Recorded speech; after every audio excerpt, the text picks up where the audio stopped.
السلام علیکم ورحمۃ اللہ وبرکاتہ۔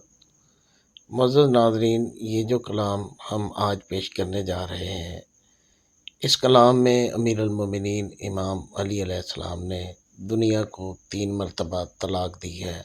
یہ اکثر ہم سنتے ہیں، تو آج ملاحظہ فرمائیں۔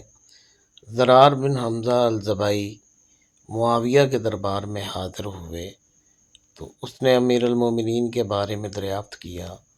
زرار نے کہا کہ میں نے خود اپنی آنکھوں سے دیکھا ہے کہ رات کی تاریکی میں محراب میں کھڑے ہوئے ریش مبارک کو ہاتھوں میں لیے ہوئے یوں تڑپتے تھے جس طرح سانپ کا کاٹا ہوا تڑپتا ہے اور کوئی غم رسیدہ گریا کرتا ہے، اور فرمایا کرتے تھے، اے دنیا مجھ سے دور ہو جا، تو میرے سامنے بن سنور کر آئی ہے یا میری واقعاً مشتاق بن کر آئی ہے؟ خدا وہ وقت نہ لائے کہ تو مجھے دھوکہ دے سکے، جا میرے علاوہ کسی اور کو دھوکہ دے۔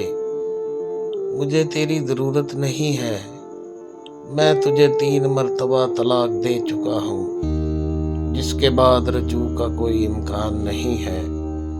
تیری زندگی بہت تھوڑی ہے اور تیری حیثیت بہت معمولی ہے، اور تیری امید بہت حقیر شے ہے۔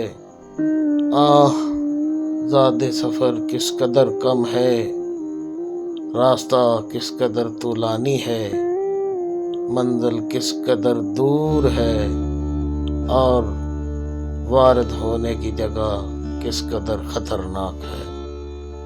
اللہم صلی علی محمد و آل محمد۔